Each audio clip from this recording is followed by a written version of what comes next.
Educar incluye siempre un esfuerzo en el aprendiz. Cuando ese esfuerzo lo realiza el aprendiz en su momento de absorción, en su momento de infancia, cuando está interesado en aprender, lógicamente ese esfuerzo no cuesta nada, pero cuando ese esfuerzo se debe realizar para restaurar hábitos de comportamiento adquiridos, se transforma el esfuerzo en sufrimiento. Cuando enseñas a nadar a un niño al año, 2 años de vida, el niño aprende por sí solo.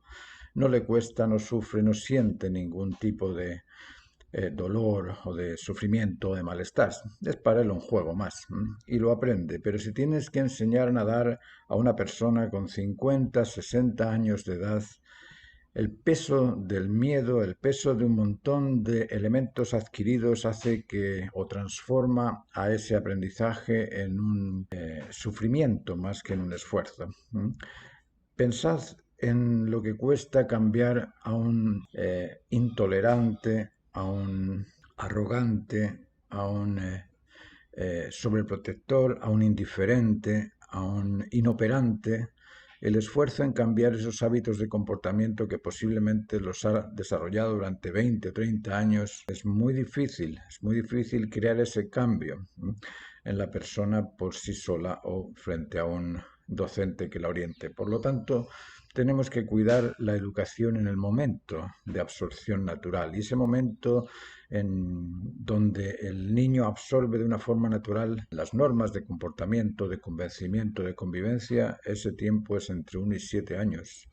A los 10 años el niño debe estar ya maduro en el comportamiento cívico, social, en el comportamiento humano, natural, normal, porque después de los 10 años viene la adolescencia y ese periodo de adolescencia es el momento en donde el niño se siente maduro, se siente íntegro, se siente autónomo, se siente libre, se siente independiente y se siente responsable. Pero si no ha cumplido con las normas del respeto, de la responsabilidad, con las normas de comportamiento, de atender, estar atento, entender a los demás, con las normas de dominio sobre los instintos, imaginaos a un niño de 10 o 12 años, imprudente, destemplado, débil, cobarde. Restaurar eso cuesta mucho, así como cuesta también restaurar a un sobreprotector, a un indiferente, a un arrogante, a un ignorante, a un egoísta o a un violento impositivo. Pensemos un poquito en eso antes de ponernos a educar en cómo enseñar a leer, a escribir, a sumar, a restar. Lo fundamental es educar en el comportamiento humano. Vamos a continuar con el tema de la educación y antes de hablar de aspectos relacionados con la plástica, con el dibujo, con la pintura, quiero hablarles de otros aspectos que son invariables, que son inmutables y que existen en dos lugares. Existen en nuestros cuadros, en nuestros dibujos, existen también en la creación. Y son aspectos que se nos pasan porque generalmente nos cuesta observarlos porque la costumbre a la diversidad, a la libre opinión, a la libertad de expresarse, a la libertad de pensamiento, en ocasiones todas estas libertades nos dispersan de lo inmutable, de aquello que existe contenido en todas las cosas. Y algo que existe contenido en todas las cosas, en otros videos les he hablado de estos aspectos y se trata de la conectividad, de la dualidad complementaria, del dominio sobre un centro, del rechazo a aquello que está desordenado, del proceso en 3 etapas, del proceso de desarrollo en 3 etapas y además de la finalidad específica y de los aspectos responsables que existen en cada cosa creada. Vamos a irlos analizando en el caso de la pintura, en el caso de los cuadros.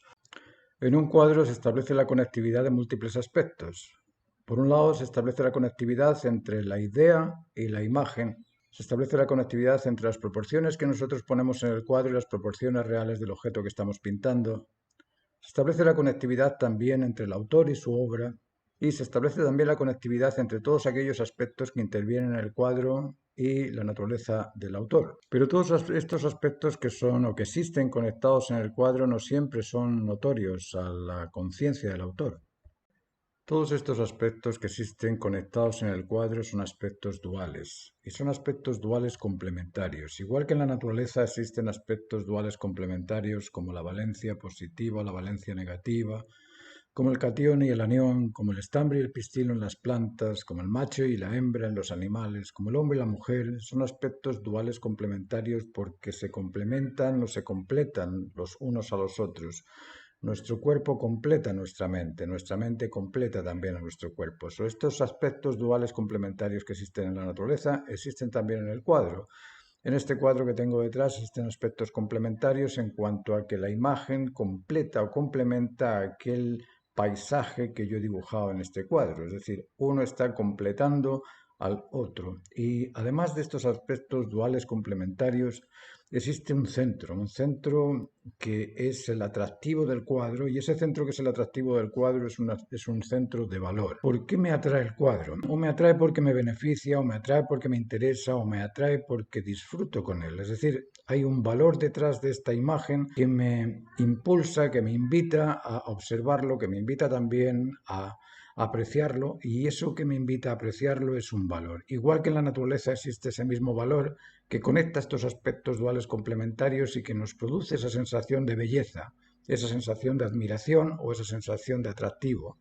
Además de estos aspectos complementarios, como os decía, y de este centro de atracción, que en el caso del cosmos es la gravedad, como todos sabemos, existe otro aspecto que es importante a notar tanto en el arte como en la naturaleza, y es que en la naturaleza existe la posibilidad o existe la actitud de rechazo a todo aquello que no se ordena. El cosmos es un orden, y todo aquello que participa de las ordenanzas del cosmos se ordena, pero aquello que no participa de las ordenanzas del cosmos es rechazado por la naturaleza. La naturaleza rechaza el veneno, rechaza a los seres cuando están muertos, los transforma, no es que los rechace, sino que los transforma en abono para los animales, para las plantas. Es decir, en la naturaleza existe un rechazo constante a aquello que es contrario al orden. En los cuadros pasa exactamente lo mismo. Si yo estoy pintando un cuadro con óleo, lógicamente en el óleo existe el rechazo al agua. Si estoy pintando con plumones, pues no es necesario que utilice trementina o que utilice un disolvente porque el mismo plumón ya disuelve el pigmento para pintar. Si estoy pintando con pastel, que es un pigmento seco, pues lógicamente no voy a necesitar de espátulas o de otros medios que utilizo para la pintura. Es decir, hay un rechazo que no es un rechazo de desagrado o de rencor o de rechazarlo porque sea malo, sino que se rechaza naturalmente porque no es útil para aquella pretensión que estamos buscando conseguir. Y además de ese rechazo natural que existe en la naturaleza y que existe también en la pintura, existe otro elemento que es fundamental, y es que todo cuadro ha sido creado en base a un periodo de tiempo en tres etapas, en una etapa inicial, una etapa intermedia y una etapa final.